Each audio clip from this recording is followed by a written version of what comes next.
Hola, Dios bendiga tu vida grandemente. ¿Puedo hacerte una pregunta? ¿Te has sentido decepcionado de Dios o te sientes decepcionado de Él ahora mismo? ¿Hay algo que tu corazón está necesitando o queriendo y se lo has pedido a Dios y Él no responde? ¿O sientes que estás perdido en una tormenta y no sabes qué hacer y no ves la salida?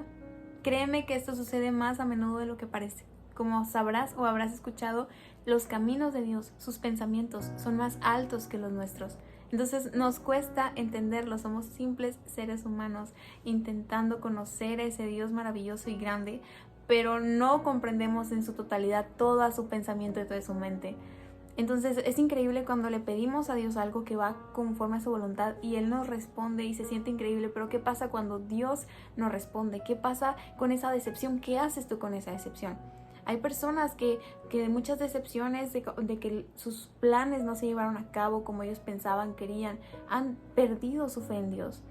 Y lo niegan, no porque sean ateos o no crean en su existencia, pero se han decepcionado tanto que dicen, mejor prefiero no relacionarme con Él, porque creen que no es confiable.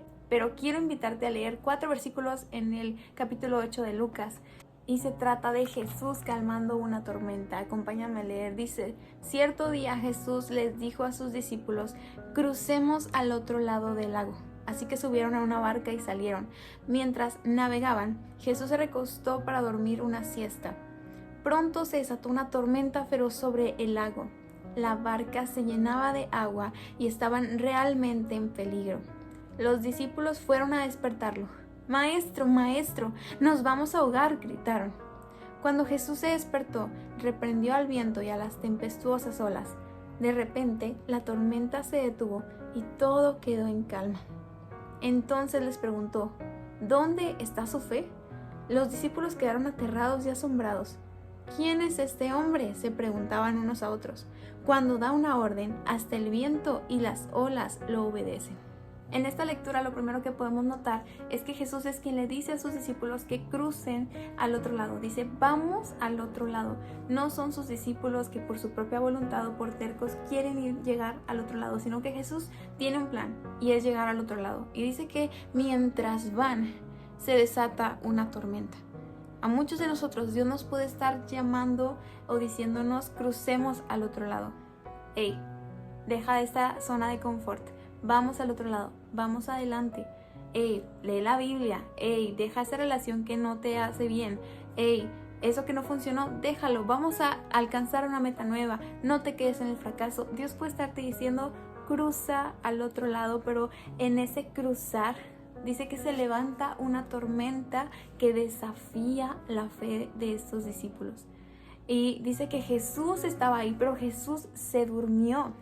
Jesús se durmió y no creo que esto sea casualidad. Jesús estaba presente, pero ellos no lo veían estar obrando, ellos no lo veían estarlos consolando. Y hay veces que vamos a sentir a Dios así. Estamos en una tormenta, Dios te dio una palabra, Dios te dice ve, Dios te dice haz, pero luego se levanta una tormenta y tú dices, oye, Dios, ¿dónde estás? No veo tu mano, no siento el calor de tu presencia, ¿dónde estás? Pero Jesús está ahí. Y hay algo que hacen bien estos discípulos, porque dice que ellos van y lo despiertan. Pero ¿qué hubiera pasado si los discípulos, como a veces nosotros podemos tomar esas actitudes, están en medio de la tormenta, Jesús está dormido, pero no lo despiertan, sino que solamente se sienten ofendidos, traicionados y se quedan con ese sentimiento, pero no van a Él, no le claman, no se humillan, no, sino que solamente sienten ese rechazo hacia Jesús y se dan la vuelta? Porque nosotros podemos estar teniendo esas actitudes. Podemos sentir a Dios lejos, pero no le llamamos. Y tenemos un rencor hacia Él, pero no vamos con Él. Entonces en esta parte los discípulos al menos van a donde Jesús y le dicen, Maestro, ven, sálvanos que tenemos miedo.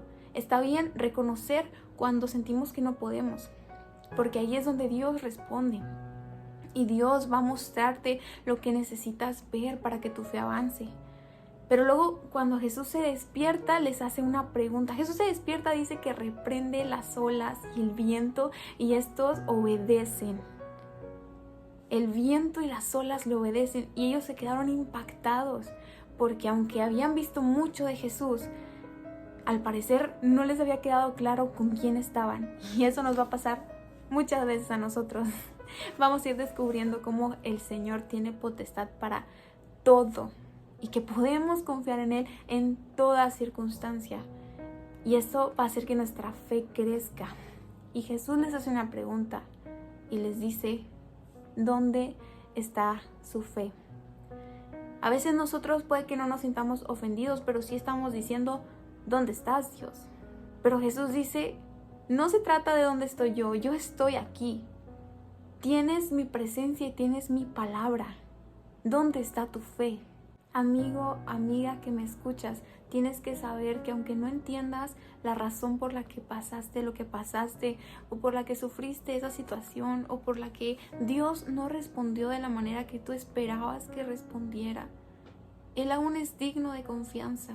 Quiero recordarte que sus caminos son más altos, más profundos son sus pensamientos, pero todos son de bien.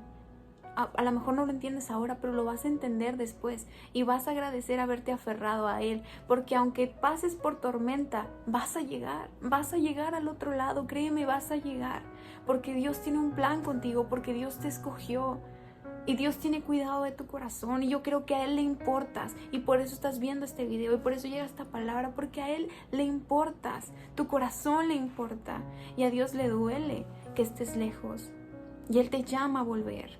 Esta palabra nos anima a que ubiquemos bien nuestra fe. ¿En dónde tengo mi fe? ¿Mi fe proviene de lo que yo puedo hacer? ¿Mi fe proviene de las personas que tengo alrededor? ¿Mi fe proviene de los recursos que yo pueda tener con mis fuerzas o que las personas me vayan a dar? Esta palabra nos anima a que ubiquemos bien nuestra fe. Nuestra identidad viene de lo que Dios dice de nosotros. Nuestros recursos vienen de Dios. Todo lo que las personas y las puertas que se abrirán a nuestro paso para que nosotros lleguemos al otro lado vienen de Él. Entonces debemos esperar en Él, ser valientes y guardar nuestra fe del desánimo, porque tienes que saber que viene el desánimo, pero tú vas a poder y tú vas a llegar. Vamos a orar. Amado Dios, gracias por esta palabra. Gracias, Jesús, porque vienes a animarnos, porque vienes, Señor, a ubicarnos, Padre, y a poner nuestra fe en el lugar correcto que es en ti. Padre, confiamos en tu palabra, lo que dices de nosotros, tus planes, Señor, y oramos, Padre, que se cumplan en nuestra vida, Padre. Queremos tener esa fe, esa valentía y obrar conforme a lo que tú nos estás pidiendo responder. Yo te ruego, Señor, que seas quitando todo rencor, toda desilusión y todo desánimo en el nombre de Jesús. Toda persona que se sienta decepcionada, que se sienta lejos, que se sienta sin fuerzas, que se sienta triste, Padre, hoy reciba tu consuelo y hoy reciba tu aliento, tu ánimo, tus fuerzas, Señor. Yo te pido, Padre, que esta persona pueda llegar hasta el otro lado, hasta donde tú la estás llamando, Señor. Y el miedo, Señor, se vaya, Padre, y toda oposición sea vencida por el poder de tu Espíritu, Padre. Te amamos, Señor, y te damos gracias. En el nombre de Jesús oramos. Amén. Gracias por acompañarme en este día 30 del Reto Lucas. Espero que esta palabra te haya sido bendición. Compártele este video a alguien si crees que pueda ayudarle y nos vemos pronto esta semana. Bye, bye.